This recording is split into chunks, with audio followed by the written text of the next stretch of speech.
आप देख रहे हैं श्री हरि कृपा आश्रम चैनल। संस्थापक स्वामी श्री हरि चैतन्य पुरी जी महाराज।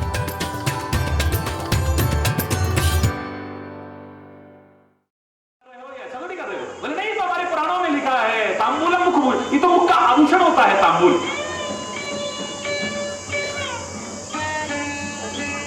एक छींट भी किसी पर पड़ गया ना तो तुम्हें अपने पास को बैठने नहीं देगा, भगाएगा वहां से। यार ये तो यूं करता रहता है, देखो चाय जा थूक जाएगा, चाय जैसा कर जाएगा। ये तांबूल मुख का आभूषण नहीं है। मुख का आभूषण तो सुंदर हितकारी प्रिय वाणी है। जहां तुम बोलोगे सारी दुनिया के अपने बन जाओगे, वरना कोई तुम्हें अपने पास भटकने नहीं देगा। हमारे घर में आ गया यार, ये कहीं ना कहीं अब घर गंदा कर जाएगा, वहां थूकेगा वहां थूकेगा। ये तांबूल से तुम्हारे मुख की शोभा नहीं। तांबूल है मुखभूषणम, मुख का आभूषण तो सुंदर वाणी है, हितकारी वाणी है, प्रिय वाणी है। ऐसी वाणी, ऐसी वाणी बोलिए मन काया पाखो, औरन को शीतल करे आप। मुंह में तो पान चबा रखा है, लेकिन कुछ ऐसा बोल दिया कि वहां लड़ाई हो गई तो मुंह ही लाल नहीं होगा, हो सकता है तुम्हारी पूरी बॉडी लाल हो जाए। ऐसा कोई मारेगा बुरी तरह। हरि बोल। और तुम्हारी बॉडी तो क्या खून खराबा हो गया तो पता नहीं कितनों का लहू बहा दोगे वहां पर। ये जवान जरा सा ऐसा कुछ बोल जाएगी। हरि बोल। ये मुख की शोभा तुम्हारा बाहर नहीं, तुम्हारे मुख की शोभा है अच्छी वाणी। तुम्हारे गले की शोभा बढ़ती हो, सुंदर हार तुमने पहन लिया, डायमंड का नेकलेस पहन रखा है तुमने, लेकिन इतने तुम ईगो है तुम्हारी, इतनी अकड़ है तुम्हारी कि कहीं पर भी जहां आवश्यकता है वहां भी तुम हार मानने को तैयार नहीं। जबरदस्ती, जबकि घर की शांति के लिए मैंने कहा था आपसे, याद करिए हार क्यों बनाया जाता है मेरी बेटियों। कई ऐसी जीवन में बातें आती हैं छोटी छोटी, जिन्हें अगर तुमने प्रतिष्ठा का प्रश्न बना लिया तो तुम्हारा घर टूट सकता है, बिखर सकता है। उन छोटी छोटी बातों में जिन्हें प्रतिष्ठा का प्रश्न बनाने के कारण तुम्हारा घर परिवार टूटने और बिखरने की कगार पर आ जाए, वहां हार भी स्वीकार करनी पड़े, कर लेना। उस हार में तुम्हारी जीत है, हार नहीं। लेकिन तुम हारने को तैयार नहीं हो। घर टूट जाए, चाहे बिखर जाए, चाहे अशांति हो जाए, लड़ाई हो जाए, कलेश हो जाए, अलग अलग हो जाए, चाहे। अरे बोल। हार तो बहुत सुंदर पहना है। अरे बोल, जोर से बोल। हार तो बहुत सुंदर है, लेकिन हार की तरह घर को पिरो करके नहीं रख पाते हो। हार कब तक कहलाता है? जब तक लड़ियां पिरो करके रखी जाती है। लड़ियां टूट जाए तो हार नहीं रहता है, चाहे वो पुष्प का हो या सोने चांदी का हो या हीरे जवाहरात का हो, मोतियों का हो, लड़ियां बिखरने लगे उसे हार नहीं कहते। हार तो बहुत सुंदर कहना है, लेकिन हार की तरह सबको पिरो करके घर में, अपने कार्यालय में या अपने जहां भी तुम हो वहां पर पिरो करके रखना नहीं आया। तुम्हारे गले की शोभा उस हार, सुंदर सुंदर हार से भी नहीं होती। तुम सौंदर्यवान नहीं बनोगे। हरि बोल। तुम्हारे पैर तुम्हें जहां तहां खींच करके ले जाएं, तुम्हारे पैर जहां तहां जाकर के तुम्हें कुमार्ग पर भी चलाने की कोशिश करें, तो सुंदर से सुंदर पायजेब पहन लेना। तुम्हारे पैर की शोभा बोलो ना होगी? नहीं होगी। ये पैर में जो पायजेब पहनाई जाती है इसलिए कि तुम्हारे पैर बंध जाएं, निरंकुश ना हो जाएं तुम्हारे पैर, जहां तहां तुम्हें खींच करके ना ले जाएं। इसकी शोभा घर में ही छम छम करते हुए। ये अपना प्यारा स्वीट होम, अभी हाउस नहीं, स्वीट होम, उसकी शोभा को बढ़ाने के लिए छम छम करें। ये कोठी की शोभा बढ़ाने के लिए न बन जाए, फिर ये पायजेब भी तुम्हारे पैरों की शोभा नहीं बढ़ाएगी। ये पायजेब भी जब तक घर की शोभा बढ़ाती है, घर के आंगन में बंद करके रहती है, ये शोभायमान होती है। अगर पैरों को अंकुश लगाना ना आया तो कितनी भी सुंदर पायजेब पहनना शोभायमान। अरे विचारशील लोगों की निगाह में तो शोभायमान नहीं होने वाले। हाथ में कड़ा तो बहुत सुंदर पहन रखा है, बहुत अच्छा कड़ा पहन रखा है, लेकिन स्वभाव जो कड़ा है उसे ठीक नहीं किया। कड़ा माने कठोर। कड़ा जो स्वभाव तुम्हारा बन चुका है, कठोर स्वभाव जो बन चुका है, तुम्हारा स्वभाव कठोर हो चुका है, वाणी कठोर हो चुकी है, चिंतन कठोर हो चुका है, हृदय कठोर हो चुका है, अगर इनके कड़ेपन को, कठोरता को खत्म न किया, कितना भी सुंदर कड़ा पहन लेना, तुम शोभायमान होने वाले नहीं। तो शंकर से सीखना था वो सादगी, तब तुम शंकर के भक्त हो। शंकर को परम भक्त बनने के लिए वो त्याग, वो तपस्या, वो समर्पण, वो बलिदान, वो परमात्मा की भक्ति, वो महान सत्य को जीवन पर्यंत स्वीकार करना, ये परम आवश्यक है। शमशान में रहना शंकर का क्या बता रहा है? ये जीवन का आखिरी परम सत्य है, इसे याद रखना जीवन में। कोई आवश्यक नहीं तुम शमशान में रहो, लेकिन अपने दिमाग को जोड़े रखो, आखिर यही है। अरे बोल, फिर चोरी नहीं करोगे, हिंसा नहीं करोगे, दिल नहीं दुखाओगे, किसी का हक नहीं छीनोगे, बेईमानी नहीं करोगे, रिश्वत, क्योंकि तुम्हें पता ही नहीं है कि एक दिन हमने जाना है। 5 प्रश्नों के उत्तर अगर तुमने ना दिए और तुमने पानी पी लिया तो हे पांडवों मूर्छित हो जाओगे। 4 जवाब नहीं दे पाए तो मूर्छित हो गए। युधिष्ठिर गया था कि यक्ष ने प्रश्न पूछे, युधिष्ठिर ने उत्तर दिए और सही उत्तर दिए, और बदले में उन 4 को भी जीवित कराया। उन 5 प्रश्नों में से एक प्रमुख प्रश्न था कि हे धर्मराज, हे युधिष्ठिर, बताओ संसार का महानतम आश्चर्य क्या है? संसार का सबसे बड़ा आश्चर्य क्या है? महानतम आश्चर्य क्या है?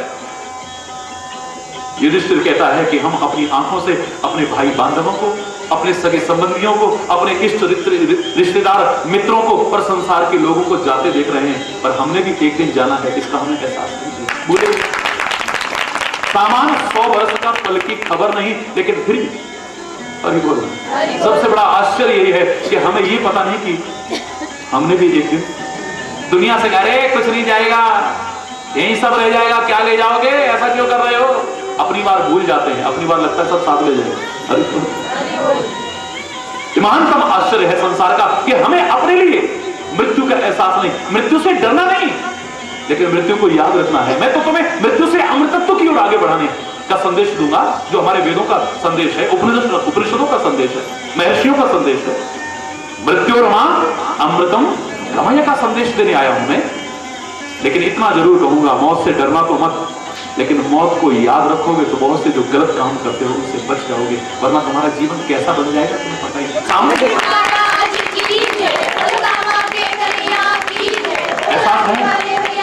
एहसास है किसी को? ऐसे लोगों को पशुतुल्य कहते हैं जिन्हें अपनी मृत्यु का एहसास नहीं। हरि बोल। भगवान तुम सबको लंबा जीवन दे, सारे विश्व के लोगों को लंबा जीवन दे, लेकिन शरीर आया है तो बस इतना याद रखना। एक कवि की कल्पना देखिए आप, वो कह रहा है मानव तो ऐसे हो गए, लेकिन पुष्पों को देखो आप। माली आवत देख के कलियन करी पुकार, फूले फूले चुन लिए काल हमारी बात। कवि ने कल्पना की, कितनी प्यारी। जैसे ही माली आने लगा ना बगीचे में, छोटी छोटी कलियां कहती हैं देखो जितने खिले हुए फूल थे ना सबको चुन करके ले गया, कल हम भी खिलेंगे, हमको भी चुन लेगा। हम भी इस डाली पर रहने वाले नहीं है। आज हमारा नंबर नहीं आया है तो कल हमारा नंबर आने वाला है, लेकिन अफसोस इस मानव को मृत्यु का एहसास नहीं है। इस गुना इसकी दशा कैसी है? किसी संत ने एक बूचड़ खाने के पास से निकलते हुए एक संदेश लिया, पशुओं को काटा जा रहा है, काटा जा रहा है, जीव हत्या की जा रही है, निर्मम हत्या की जा रही है, निर्दोष जीवों की जो बेजान नहीं है, बेजुबान हो सकते हैं। हरि बोल। हत्या की जा रही है। वो क्या देख रहा है कि लाइन लगी है पशुओं की, अगले को मार दिया, अब अगले को मार दिया, फिर उसके बाद वाले को मार दिया, उसके बाद वाले को, लेकिन उसके बाद के जो है ना वो मस्त होकर के हरी हरी घास खा रहे हैं। हरि बोल। वो संत कहता है देखो बिल्कुल आज दशा मानव की यही हो चुकी है, अपने सामने सबको जाते देख रहा है, लेकिन ये मस्त है घास खाने में, इसे पता नहीं कि अगला नंबर मेरा भी आने वाला है। एक तो दृश्य ऐसा देखा गया, किसी कैमरामैन ने उसे कैद किया। वो दृश्य मैंने एक बार अखबार में देखा था, वो फोटो देखने लायक था। क्या उसने कलाकारी दिखाई है फोटो खींचने में, और संयोग ऐसा रहा सर्प के मुख में मेढक है। हरि बोल। लेकिन अभी अंदर तक गया नहीं है, सर्प ने उसे पकड़ा है और मुंह में आने के बाद भी वो जीभ आगे निकाल करके मच्छर को पकड़ने की कोशिश कर रहा है। काल का ग्रास बनता हुआ अभी व्यक्ति अभी सांसारिक सुख और भोगों में लिप्त है। बिल्कुल यही दशा हमारी। शंकर की भक्ति का तात्पर्य है ये परम सत्य मान जाओ तुम। वो शमशान में रहता है। हरि बोल। ये बता रहा है तुमको कि आखिर हरि बोल, हरि बोल।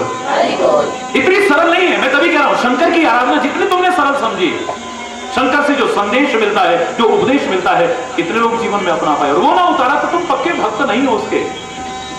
एक भी संदेश नहीं उतारा। वो सिर पे गंगा रख रहा है, चंद्रमा रख रहा है, दोनों शीतलता के प्रतीक है, पर हमारा दिमाग ठंडा नहीं है। बात बात में तम आ जाता है, गर्म है। शंकर के भक्त में चिलम पीने के लिए तो हो जाएंगे, भांग पीने के लिए बाबा जी काहे को पी रहे हो? अलग शिव शंकर भोलेनाथ लगे दम मिटे दम हरि बोल लगाएगा सुट्टा लंबा सा, काहे को कर रहा है? बोले शंकर जी के भक्त हैं। ओम नमः शिवाय। शंकर जी ने तो जहर भी पिया तो पी लेगा। हरि बोल। सांप के नाम से तेरी हवा खराब होती है, वो सर्प रात को गले में धारण करता है। भूत प्रेत का नाम सुनकर के ढोंग पाखंड और अंधविश्वास की चौखटों पर नाक रगड़ते हो तुम। शंकर के भक्त हो। भूत प्रेतों का तो स्वामी है वो। हरि बोल। क्यों जाते हो फिर इधर उधर? लगता है 6 लाख हो, 6 लाख हो, ये भूत प्रेत लग गया। क्यों जाते हो? जाओ ना इसके पास, उनका स्वामी तो बैठा हुआ है तुम्हारे पास में। बोलो, उसका जब मालिक यहां बैठा हुआ है, दूसरे के पास काहे को जाते हो? एक बात बताओ, किसी के आलीशान बंगले में हम प्रवेश करना चाहते हैं और उसके बंगले के बाहर एक खूंखार कुत्ता है। अरे बोलो, जोर से बोलो। ऐसा कुत्ता कुकुर बाप हो, अब फाड़ के रख दे। अरे बोल, फाड़ के रख दे, है खतरनाक। अब वो तुम्हें देखते ही वो जो हुआ तुम्हारी था। हरि बोल। भगवान तो कण कण में है, उस समय भूल गए किसमें भी। हरि बोल। अगर तुम्हारे दिल में पक्का होता वो कुछ ना बिगाड़ सकता। और साइंस भी कहती है कि तुम भयभीत होते हो तब कुत्ता तुम्हारी तरफ आक्रमण करता है, ये सूंघ लेता है। एक श्राव होता है तुम्हारे अंतर में जब डर होता है तुम्हारे अंदर को, और इसकी सूंघने की शक्ति बहुत है। ये सूंघ लेता है कि मेरे से डर रहा है। हरि बोल। अब तुम्हारी हवा खराब, जाना जरूर था अंदर, अब क्या करोगे? बोल, वापिस जाओगे या तो? और हम वापिस जाने वाला रास्ता बताएंगे नहीं। बोलो, या तो आगे बढ़ना है ना। अब आगे बढ़े तो खतरनाक वो खड़ा है सामने, क्या करोगे? अब एक ही तरीका हो सकता है, जो बंगले का मालिक है उसको आवाज लगाओ। हरि बोल। मान लो अगर बेल है, अब बेल नहीं हो, लाइट नहीं आ रही, कुछ नहीं है, तो क्या करोगे? ओ जोजो आओ, हो जा। हरि बोल। यही तो करोगे, और क्या करोगे? अगर उस कुत्ते से तुम्हें डर लग रहा है तो कुत्ते के मालिक को पुकारोगे कि नहीं पुकारोगे? जोर से बोलो ना। वैसे तो भूत प्रेत से डरना नहीं चाहिए, लेकिन अगर तुम्हें डर लग रहा है तो उसके मालिक को पुकारो ना। वो अगर आ गया तो जैसे मालिक जब आ जाए तो कुत्ता दुम हिलाता हुआ तुम्हारे साथ साथ, और तुम यूं करके चलोगे। अच्छा, तब तो बढ़ावा कर रहा था, अब बोल। अब उसके सामने युद्ध करके चलोगे। अब तुम भी डरोगे नहीं। भूत प्रेतों के बीच भी अगर तुम्हें निकलना पड़े, निर्भीक होकर के निकलो। वैसे रोज गाएंगे, भूत पिशाच निकट नहीं आवे, महावीर जब नाम सुना। और जा रहे हैं यार, पंडित जी को जागर वगैरह का इंतजाम हो, यार ऐसा लग रहा है कि ऐसा हो गया है, आपको भूत भूत लग गया है। हरि बोल। वो 6 लग गया है यार, ऐसा हो गया है। हरि बोल। बोलेंगे रोज, भूत पिशाच निकट नहीं आवे, महावीर जब नाम सुना। और हवा खराब है भूत के बल। या तो इसको बोलना बंद करो ना, फिर तुम्हें विश्वास नहीं है। अगर विश्वास है तो पक्का विश्वास करो। हिम्मत नहीं जो तुम्हारा जरा सा अनिष्ट कर जाए, कोई भी भूत प्रेत तो क्या, कोई भी। शंकर के तुम भक्त हो, ये कैसे पता चलेगा? जब शंकर का आचरण तुम्हारे जीवन का आचरण बन जाए। जैसे राम का भक्त वो है जो राम के आचरण को, मर्यादाओं को अपने जीवन में अपनाए।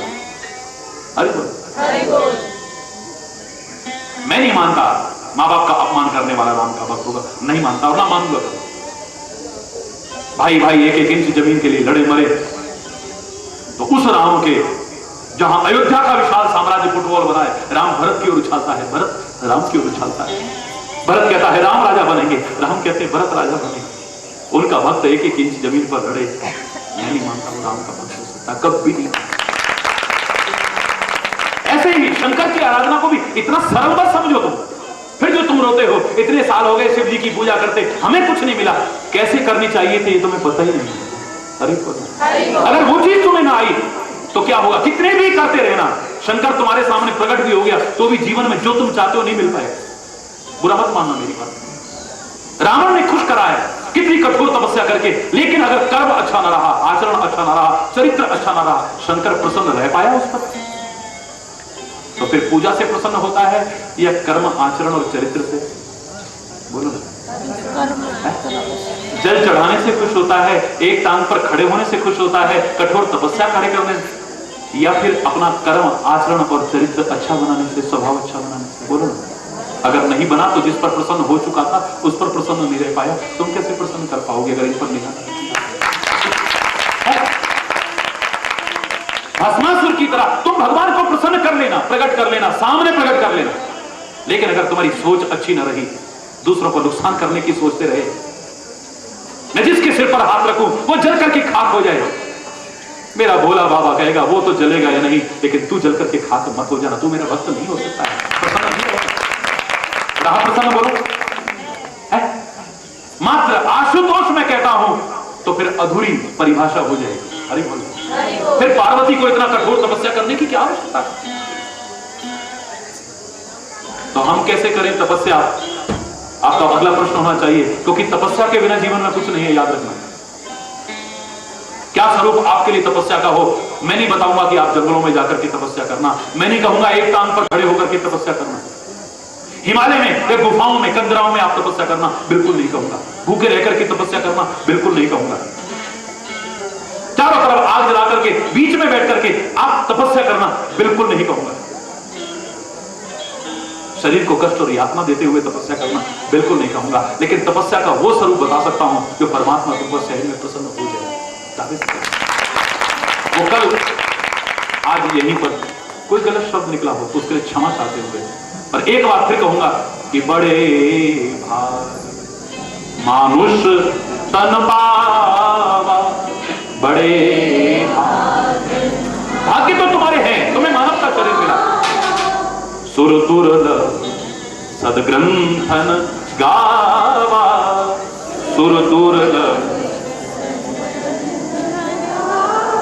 देवता भी तरसते हैं, उनके लिए भी दुर्लभ है। हरि बोल।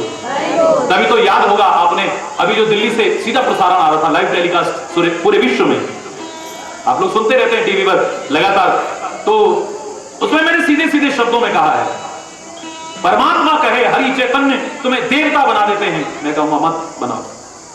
देवताओं का राजा इंद्र बना देते हैं, मैं कहूंगा प्रभु मत बनाओ। मैं देवताओं का सम्मान करता था, कर रहा हूं और आगे भी करूंगा। देवराज इंद्र का सम्मान करता था, कर रहा हूं और आगे भी करूंगा, लेकिन मैं देवता नहीं बनना चाहता, देवताओं का राजा इंद्र नहीं बनना चाहता। क्योंकि जहां इनकी पूजा का विधान है वहां पर कितनी कथाएं मैंने ये भी सुनी है कि इन्होंने कितने उठतों को गिराने की कोशिश की।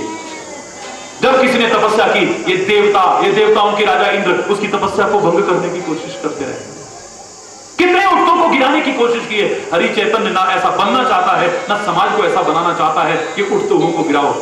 मुझे तो लोग जो गिर चुके हैं उनको उठाने वाला एक इंसान बना देना,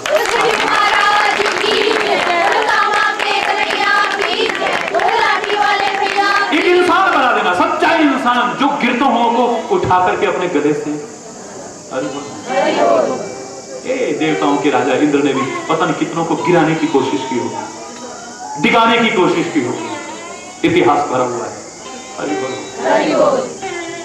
हमें नहीं, मानव शरीर से बढ़कर के कोई शरीर हो मुझे नहीं लगता।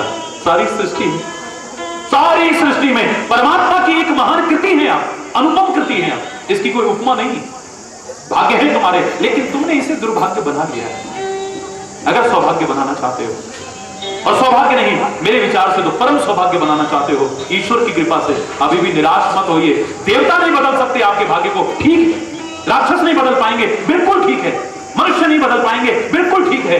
नाग गंधर्व नहीं बदल पाएंगे, बिल्कुल ठीक है। ऋषि मुनि नहीं बदल पाएंगे, बिल्कुल ठीक है। लेकिन कुछ ऐसे हैं जो बदल सकते हैं, और वो भी आपके प्रयास के साथ साथ वो आपको मार्गदर्शन देंगे, और आप उस पर चलना, तुम्हारा भाग्य संवर सकता है। तुम्हारा भाग्य कैसे? काफी क्यों आज ही जोर से बोले कि धार्मिक की अधर्म का, प्राणियों, विश्व का, गौ माता की, भारत माता की, गंगा माता की, संत समाज की, भारत की देवियों, भक्त समाज की,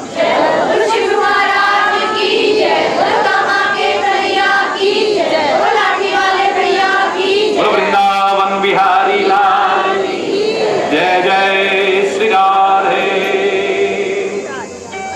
श्याम राम राम। जय जय नारायण नारायण हरि हरि,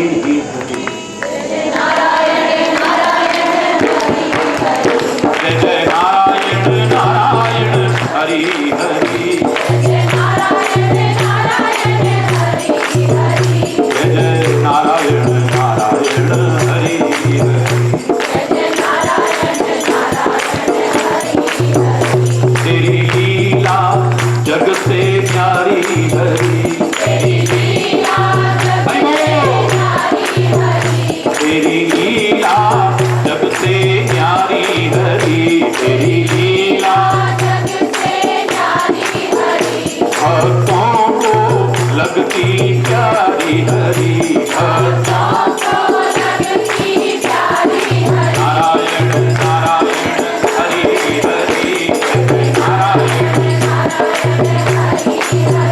जय जय नारायण नारायण हरि हरि, जय जय नारायण। हम आए शरण तिहारी हरि, अब राखो लाज हमारी हरि, अब राखो, जय जय नारायण नारायण हरि हरि, जय जय नारायण हरि बोल, जय जय नारायण नारायण हरि हरि, जय जय नारायण।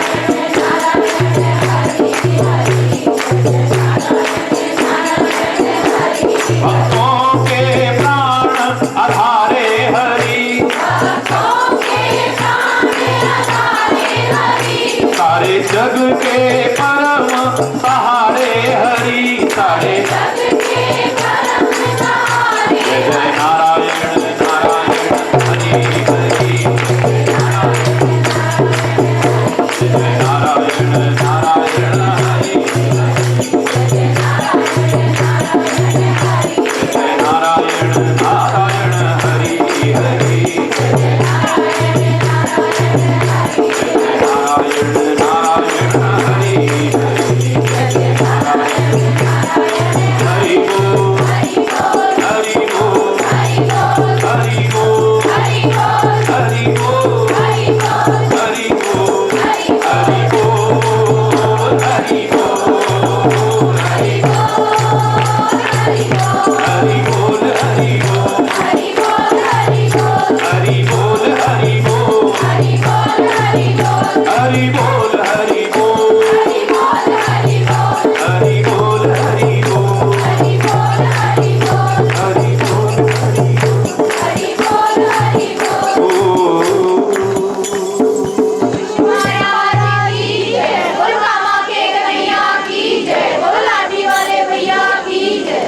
हरि बोल।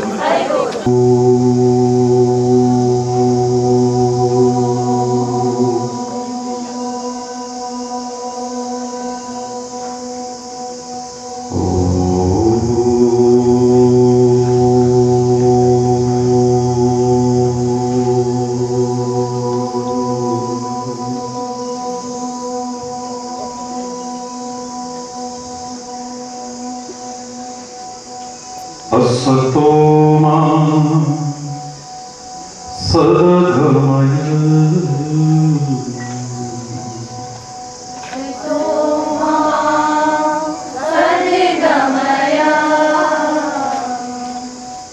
तमसो मा ज्योतिर्गमय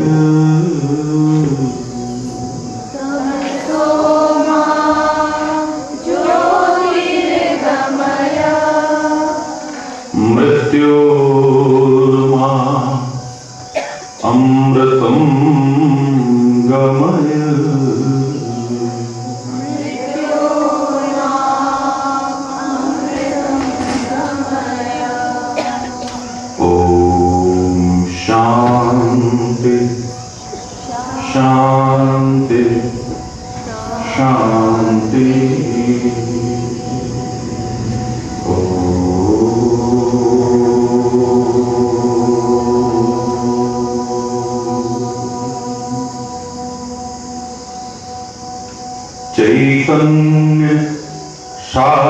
सततं शान्तं व्योमातीतं निरञ्जनम् नादबिन्दुकलातीतम्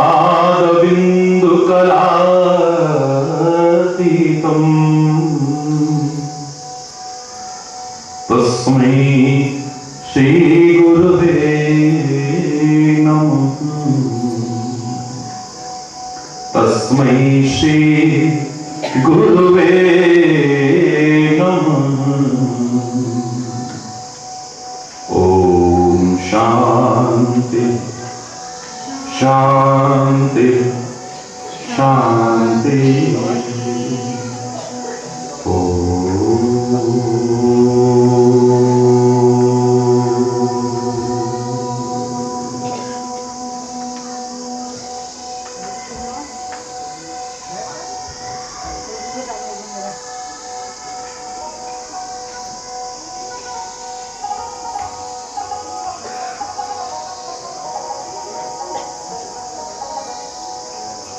जय जय राधा रमण हरि बोल।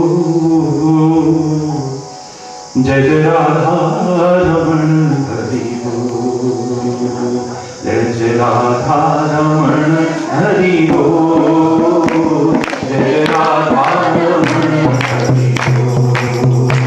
जय जय राधा रमण हरि बोल।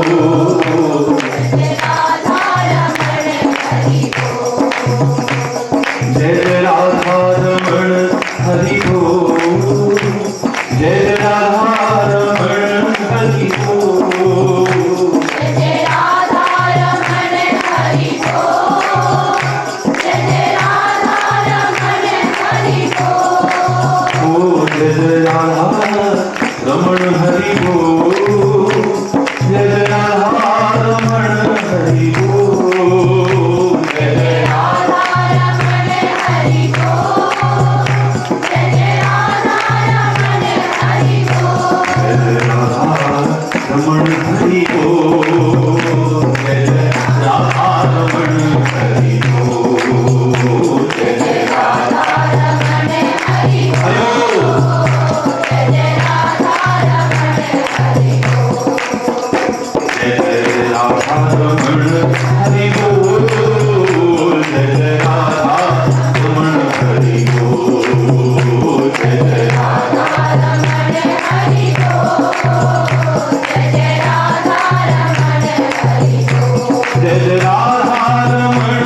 अपने अपने भाग्य को कोसते हुए मिल जाते हैं।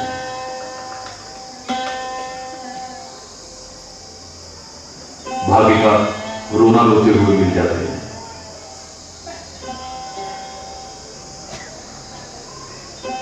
भाग्यवादी होकर के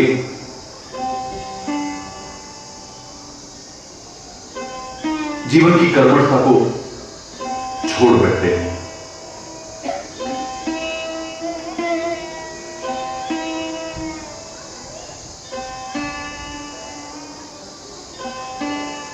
और नासमझी के कारण कई बार परमात्मा पर दोषारोपण शुरू कर देते हैं।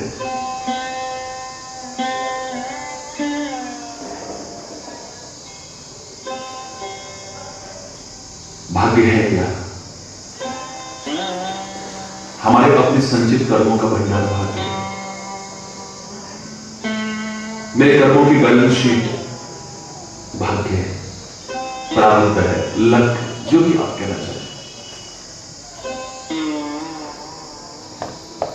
जो मैंने पहले किया है या अब किया है, कर रहा हूं, अच्छा किया है या बुरा किया है, जानबूझ करके किया है या अनजाने में मुझसे हो गया है, उन सब का संचित भंडार मेरा भाग्य कहलाता है और मुझे उन्हीं के आधार पर फल अपने कर्मों का भोगना पड़ता है। कई बार मैं कह देता हूं कि मैंने किसी का बुरा नहीं किया है, पता नहीं मेरे साथ ऐसा क्यों होता है। अपनी निगाह में मैंने कोई किसी का बुरा किया हो, मुझे नहीं लगता है, तुझे नहीं लगता है, अनजाने में हो सकता है। मैंने जानबूझ करके किसी का बुरा नहीं किया है, अनजाने में हो गया होगा। और अनजाने में हुए कर्मों का फल भी तुम्हें जानबूझ करके किए कर्मों के बराबर ही भोगना पड़ेगा, तुम उससे बच नहीं सकते हो। डरा नहीं रहा हूं, तुमको आगाह कर रहा हूं। जिसका हमें पता ही नहीं है, हमने जानबूझ के नहीं किया, अनजाने में हो गया, उसका फल क्यों भोगना पड़ेगा?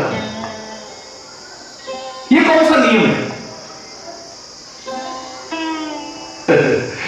जहर को जानबूझ के पियोगे तभी मरोगे या अनजाने में पियोगे तभी? बोलो ना, जोर से बोलो। विष का पान मैं जानबूझ करके करूंगी, अनजाने में मेरे जीवन को लेने वाला बनता है, मृत्यु का कारण बनता है। अग्नि में मैं जानबूझ करके हाथ डालूं, मैं तभी नहीं चलता हूं, कभी अनजाने में डर जाए तो? अरे मैं कह नहीं सकता, मैंने जानबूझ के थोड़ी डाला। मैं सोया हुआ था, किसी ने अंगीठी रख दी पास में कि ठंड हो रही है कमरे में, और सोते सोते मैं अनजाने में हाथ चला गया। अग्नि कभी नहीं कहेगी कि बेचारे ने कोई जानबूझ के थोड़ी डाला, इसको तो नहीं चलाती, हाथ जलेगा। गुलाब के बगीचे के आगे से मैं जानबूझ करके निकलूं तभी खुशबू नहीं आती है, अनजाने में निकलता हूं तब भी आती है। दुर्गंध के ढेर के आगे से मैं जानबूझ करके निकलता हूं तभी बदबू नहीं आती है, अनजाने में कभी निकल जाऊं तब भी आती है। जानबूझ करके मैं सुई चुभाऊं तभी दर्द नहीं होता है, कभी अनजाने में छू जाए तब भी दुखती है।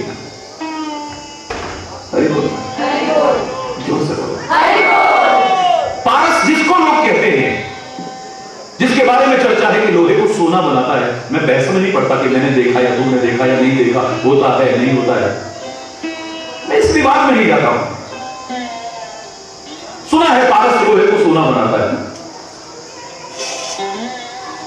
क्योंकि मेरे पास तो वो चीज है जो पारस उसके सामने बहुत बोना पड़ जाता है। क्योंकि यहां सत्संग है, पारस तो लोहे को सोना बना सकता है, और ये तो पारस को पारस से ही, लोहे को पारस से ही बना देता है। सत्संग की तो वो विशेषता है। पारस में और संत में बड़ो अंतर हो जान, वो लोहा कंचन करे और ये करे आप समान। पारस लोहे को सोना बना सकता है, पारस नहीं बना सकता है। उसके अंदर इतनी शक्ति का संचार नहीं कर सकता कि वो आगे किसी और लोहे को भी सोना बना दे। और संत तो कृपा कर दे, किसी को अगर तो खाली सोना नहीं बनाता है, वो तो सज्जन ही बना देता है, इस लायक बना देता है कि आगे वो किसी और दुष्ट को भी सज्जन बनाने लायक बन जाता है। यानी किसी और लोहे को। लेकिन जिस पारस की चर्चा करते हैं, लोहे को सोना बनाता है। मैं जानबूझ करके लोहे के साथ सोने को स्पर्श कराऊं, तभी सोना बनेगा। हरि बोल। लोहे के साथ जानबूझ करके सोने का स्पर्श कराऊं, तभी सोना बनेगा, या अनजाने में हो जाए तो? हरि बोल। अनजाने में छू जाएगा तभी तो। अच्छा लाभ हो, बुरा लाभ हो, मैं जानबूझ करके करूं तो, अनजाने में करूं तो, उसका फल मुझे मिलता है। ठीक ऐसे ही कर्म चाहे मैं जानबूझ करके कर रहा हूं, अनजाने में है, अब के हो या पूर्व के हो, अच्छे हो या बुरे हो, वही मेरा भाग्य कहलाता है और उनका फल मुझे अवश्य भोगना पड़ता है। मैं कहूं कि परमात्मा मुझे दुख देते हैं, परमात्मा तूने मेरे साथ ऐसा क्यों किया, भगवान तूने मेरे साथ क्या किया, भगवान कुछ नहीं करता है। हरि बोल। भगवान मेरे भाग्य का निर्माता नहीं। मानव, हमारे महापुरुषों ने हमेशा से तेरे को आगाह किया है, अपने भाग्य का निर्माता तू स्वयं है। हरि बोल। दोषारोपण क्यों कर रहा है परमात्मा के ऊपर? अगर भाग्य का निर्माण तूने किया है तो उस भाग्य में सुधार भी करने की सामर्थ्य परमात्मा ने तेरे को दी है। आगे बढ़कर के कोशिश कर, हम अपना प्रयास नहीं करते हैं कि उस भाग्य को संभालें।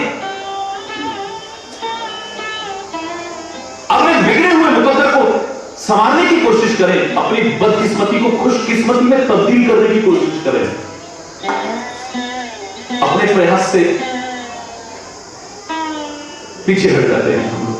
हरि बोल। जोर से बोल। क्या करेंगे? दाता भल करेगा।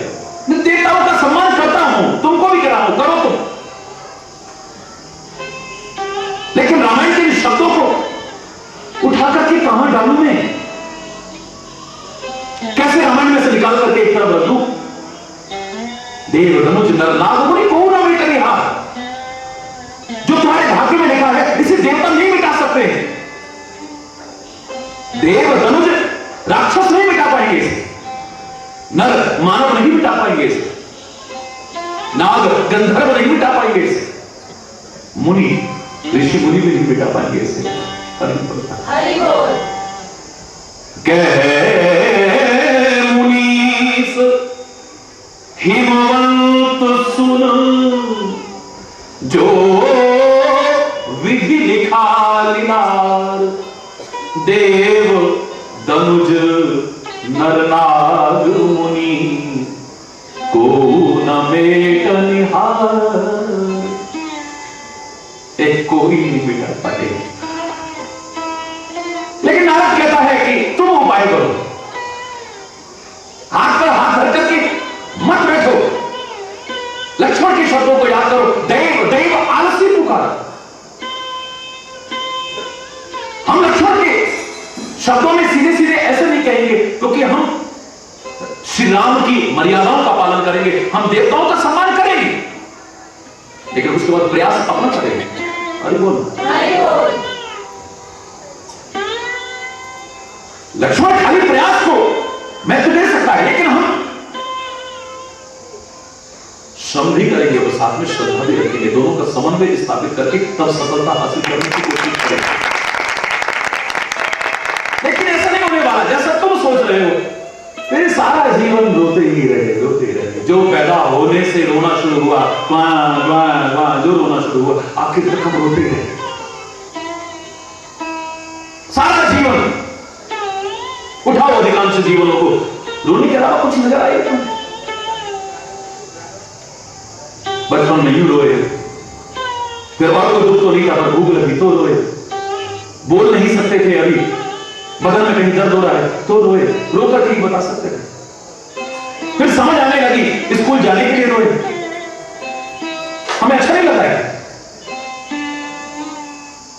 नहाने लगे तो रोए, उसके बाद नंबर कम आ गए, अच्छे स्कूल में एडमिशन नहीं हुआ,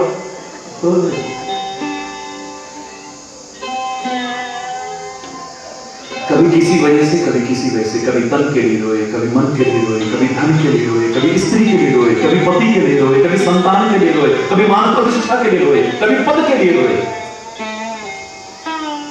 किस किस के लिए रोए? तो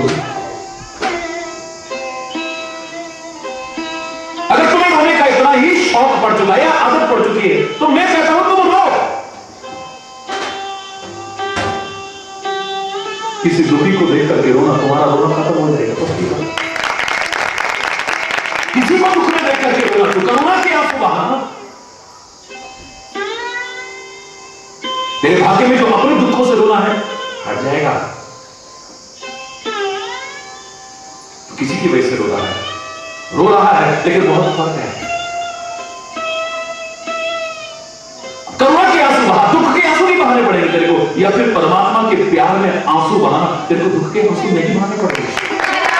बाकी समझ नहीं करते। अगर तेरे भाग्य में रोना ही लिखा है, रो। कोई नहीं बदल पा रहा है तेरे इस रोने को, लेकिन एक तरीका तो बदल सकता है तू। रो। बड़ा दुखी है फलाना, अरे देखो बेचारा कितना दुखी है, करुणा के आंसू बहाओ। महाराज जी शंकर जी को इतने साल से हम जल चढ़ाते हैं, इतने अभिषेक हमने कर लिए, इतनी रुद्री कर ली हमने, इतना फलाना कर लिया, और शंकर जी की कृपा हमारे ऊपर क्यों नहीं होती? बहुत से लोग प्रश्न करते हैं मुझसे, कितने अभिषेक तूने किए, गौमुख से जल लाकर के भी अभिषेक किए, वहां से जल लाकर के भी अभिषेक किए, एक बार किसी दुखी को देख करके करुणा के आंसू बहा देना तू, या उसकी याद में प्यार के आंसू बहा देना, महाअभिषेक तेरा सोते हो जाएगा और खुश हो जाएगा। ना हो तेरे सामने शिवलिंग ना हो तो भी चलेगा, तेरे पास बेलपत्री नहीं है तो चलेगा, तेरे पास धतूरा वगैरह नहीं है तो चलेगा, तेरे पास कोई नैवेद्य नहीं है चलेगा, कुछ नहीं है तेरे सामने, विधान का सामान कोई भी नहीं है तो चलेगा, बस आंखों से दो आंसू या उसके प्यार में या किसी दुखी को देख करके करुणा में बहा दे। मेरे देश की संस्कृति शंकर कंकर कंकर को शंकर मानती है, जहां गिरेगा वहीं पर मेरे भोले का महाअभिषेक हो जाएगा। प्रसन्न होता है पता नहीं क्यों चीजों से कर पाए ना कर पाए। कल मैंने कहा था ना, हम कहते हैं कि आशुतोष है वो, मैं भी कह रहा हूं आशुतोष तुम अवडरदानी आरती करो दीन, तुम आशुतोष हो और थोड़े में संतुष्ट हो जाते हो, लेकिन आगे अगर समझने की कोशिश करोगे तो शंकर की आराधना इतनी सरल नहीं है, इतनी सरल नहीं है। दुराराध्य है महेशो, शंकर की आराधना तो बड़ी दुराराध्य है, ये शंकर बड़ा दुराराध्य है, बड़ी मुश्किल आराधना है इसकी। जैसा जीवन ये तुम्हारा चाहता है उसके विपरीत अगर तुमने बनाया ना, तुम लाख तपस्या कर लेना, लाख इसे खुश कर लेना और अपने सामने कई बार प्रकट भी कर लेना, तो भी तुम पर हमेशा खुश रह पाएगा? मुझे नहीं लगता है। देखो रावण ने कठोर तपस्या की है, खुश किया है शंकर को, प्रकट किया है शंकर को, मुंह मांगा वरदान मांगा है शंकर से, लेकिन कर्म आचरण और प्रवृत्तियां शंकर जैसा चाहता है नहीं बन पाया ऐसा। ये शंकर हनुमान बनकर के उसी रावण की अपने भक्त की लंका में आग लगा देता है, उसको मिटाने का एक प्रमुख आधार बनता है। यही दुनिया में किसी ग्रंथ में आपने नहीं पढ़ा होगा, किसी पुराण में नहीं पढ़ा होगा कि कोई अपने भक्त के साथ ऐसा करे, अपने भक्त के साथ कोई इष्ट ऐसा करे, लेकिन यहां पर आपको देखने को मिलेगा। और इसकी अर्धांगिनी के बारे में भी आप सीधे सीधे बोलते हो क्योंकि वो किसी से अप्रसन्न होती नहीं है, क्योंकि मां है वो, इसलिए तुम निश्चिंत होकर के कहते हो कुपुत्रो जायेत क्वचिदपि कुमाता न भवति, लेकिन उसके लिए भी कहा है अगर तुम्हारा कर्म आचरण ठीक ना हुआ रुष्ट हो सकती है, नहीं होती रुष्ट। कैसे बताओ? रोगानशेषा न वहंसि तुष्टा रुष्टा तु काम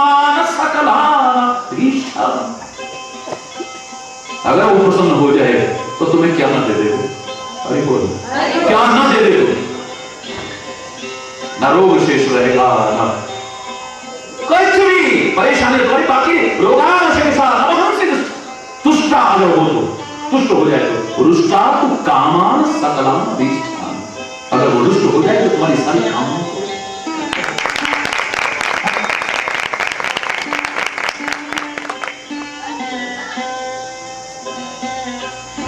अब ये मत सोचिए कि अगर वो प्रसन्न हो गए तो अब हमें अपने कर्मों पर आचरण पर निगाह रखने की आवश्यकता ही नहीं, कोई नहीं हो जाए।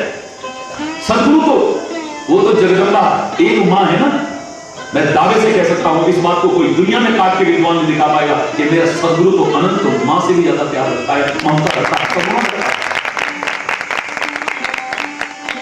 वो कभी नाराज नहीं हो सकता है, लेकिन कभी आगाह करता है कि हरि रूठे गुरु ठोर है, गुरु रूठे नहीं ठोर। फिर ठोर नहीं है, पता नहीं फिर कहां जगह मिलेगी तुम्हें। भगवान रूठ गया तो गुरु मनाने का कोई ना कोई रास्ता बता देगा, पता नहीं फिर। इसलिए शंकर से हम रोज प्रार्थना करते हैं, इतने करुणा के अवतार शंकर से, जहां कोई क्रोध नाम की चीज ही नहीं है। कितना विकराल रूप है, लेकिन किसी इतने विकराल रूप वाले को देख करके आपने कभी कहा होगा जय हो आपकी आंखों से करुणा टपक रही है। कर्पूर गौरम करुणावतारम, करुणा का अवतार है। कर्पूर गौरम करुणावतारम संसार सारम भुजगेन्द्रहारम सदा वसंतम हृदयारविंदे भवानी सहितम। करुणा का अवतार है तो करुणा टपक रही है। तो जो करुणा का अवतार है वो ये चाहेगा कि तुम्हारे अंदर भी करुणा है, तुम भी किसी को देख करके अगर करुणा का जल बहा दो या उसके प्यार का जल बहा दो, वो तुमसे खुश हो जाएगा। कैसे हो? जैसे राम मर्यादा पुरुषोत्तम है तो वो मर्यादित जीवन देख करके ही खुश होगा। याद रखना इस बात। अमर्यादित किसी को देख करके राम खुश हो जाए, मुझे नहीं लगता है हो जाएगा खुश। बोलो ना, मर्यादा पुरुषोत्तम तुम्हारे अमर्यादित जीवन को, आचरण को, व्यवहार को देख करके खुश हो सकता है। ये तुम्हारी कल्पना भी मूर्खतापूर्ण कल्पना हो। ठीक है, ऐसे ही मेरे करुणा का अवतार शंकर तुम्हारे कठोर जीवन को, कठोर व्यवहार को, कठोर वाणी को, कठोर चिंतन को, कठोर हृदय को देख करके, जो कभी किसी को देख करके पिघले ही ना, ये खुश नहीं होने वाला है। चाहे इस पर गंगा चढ़ाना, चाहे यमुना चढ़ाना, मेरी बात बुरी लगी तो लगी जाए। और तुम गंगा यमुना कुछ ना चढ़ा पाओ तो भी चलेगा, लेकिन इन आंखों से एक किसी दो दुखी को देख करके तुम्हारा दिल पिघल उठे और करुणा का जल बरस जाए। महाअभिषेक शंकर का हो गए, शंकर खुश देख पाओ। राम अगर निर्दयी हो गया है, जालिम हो गया है, सताता है लोगों को, चाहे शंकर का भक्त है, परम भक्त है, और शायद अभी तक ऐसा भक्त इतिहास में आपको मिलेगा नहीं शंकर का जैसा रावण था। तुम कितना ओम नमः शिवाय का जाप करोगे, जितना रावण ने किया, लाख जन्म लेकर के नहीं कर पाओगे। खुले शब्दों में कह रहा हूं, कितने स्तोत्र का पाठ कर पाओगे, कितना रावण ने स्वयं रचना की है। तुम यहां पर नाचने लगोगे, तुम्हें शर्म आएगी। लोग कहेंगे अरे फलाने की बहू, फलाने का बेटा, वो तो बेवकूफ हो गए, अरे कीर्तन में ऐसे कर रहे।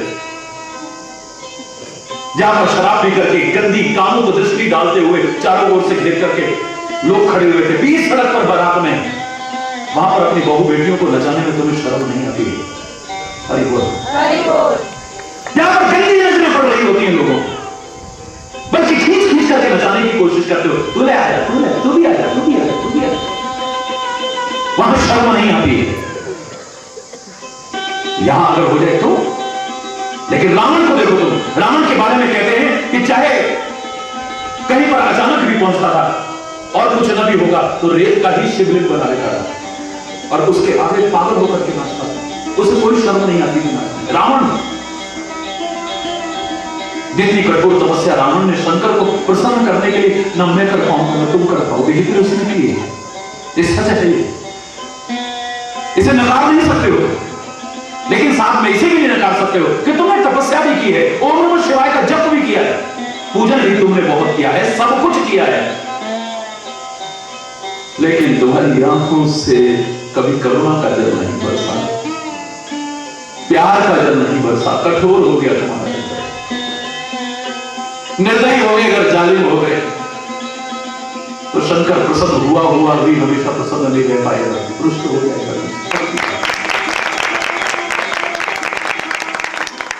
मैं जो बात कल चल रही थी कि भाग्य तुम्हारा कोई, इनमें से कोई नहीं मिटा पाएगा, कुछ ही मिटा सकते हैं, तुम्हारे भाग्य को बदल सकते हैं अपवाद स्वरूप, क्योंकि हमेशा मैंने कहा है कोई भी सिद्धांत को एक्सेप्शंस आर ऑलवेज देयर, अपवाद हर जगह होते हैं, अपवाद हर जगह पर अपवाद है। सच बोलना चाहिए मैं कहूंगा, लेकिन साथ में अपवाद स्वरूप ये भी कहूंगा कि ऐसा सच भी मत बोलना जो किसी के हंसते खेलते घर को बर्बाद कर दे, ऐसा सच भी मत बोल देना जो युद्ध की स्थिति पैदा हो जाए, अशांति हो जाए, कलह कलेश हो जाए, झगड़ा पैदा हो जाए। अरे बोल, सच बोलना हमेशा, ये मैं कहूंगा, लेकिन अपवाद स्वरूप आपको ये भी कहूंगा साथ, मेरे देश का सैनिक अगर भगवान न करे दुश्मन के चंगुल में पड़ जाए और वो पूछे कहो तुम्हारे परमाणु अस्त्र कहां रखे हुए हैं, फलाने अस्त्र का अड्डा कहां है, फलानी चीजें कहां रखी हुई हैं, और वो कहेगी मुझे तो सिखाया गया हमेशा सच बोलो, सच के अलावा कुछ मत बोलो, बोलना चाहिए, बोलना, तुम्हारे मुंह से सुनना चाहता हूं। ऋषि मुनि बैठे हुए सत्य की पूजा करते हैं, सत्य उनके जीवन का आधार बन चुका है, ध्यान कर रहे थे, अचानक आंखें खुली, क्या देखा, एक गाय दौड़ी हुई जा रही है, पीछे से कसाई तलवार लेकर के आ रहा है, आके पूछा तो हो बाबा जी इधर गाय गई थी क्या?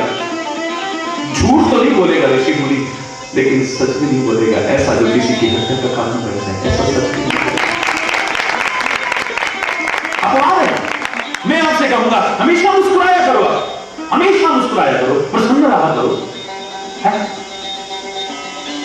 ये बहुत बड़ी तपस्या है, हमेशा प्रसन्न रहना, मुस्कुराना, क्योंकि हर कोई नहीं कर सकता है, असंभव तो नहीं है, लेकिन इतनी सरल भी नहीं है, कभी सुख है कभी दुख है, कभी हानि है कभी लाभ है, कभी यश है कभी अपयश है, कभी अनुकूलता है कभी प्रतिकूलता है, कभी जीवन का दौर देखना पड़ता है, कभी मृत्यु का दौर देखना पड़ता है, हर हाल में मुस्कुराना। याद होगा मैंने कहा था, मैंने छठी कक्षा में जो अपने लिए प्रार्थना स्वीकार की थी, मैं अभी भी बोल रहा हूं और हमेशा बोलता रहूंगा। By being pleasant always, smiling, it takes you near to God, nearer than any prayer. By being pleasant always, not only for a moment, एक क्षणिक नहीं। अभी हमारी को खुशखबरी मिल गई, हम बड़े खुश हो गए जी, देखो नौकरी लग गई, देखो हमारा उसमें इतना प्रॉफिट हो गया, देखा वो जरा सा मिला खुश और जरा सा कोई दुखद। अरे बोल, हम तो किस राम के देश में रहते हैं जहां पर राज तिलक की खुशखबरी मिल रही है तो चेहरे पर कोई अकड़ का चिन्ह नहीं, और राज तिलक होते होते बनवास हो गया तो मुस्कुराहट खत्म नहीं, मुस्कुराते हुए चल रहा है। मुस्कुराहट चुके उन महापुरुषों की छत्र छाया में रहने वाले हैं। अरे बोल, क्षणिक नहीं, by being pleasant always and smiling, it takes you near to God, nearer than any prayer. किसी और प्रार्थना की बजाय हमेशा प्रसन्न रहना और मुस्कुराते रहना, ये परमात्मा के जितना करीब ला देगा, इतना और कोई प्रार्थना तुम्हें करीब नहीं ला पाएगा।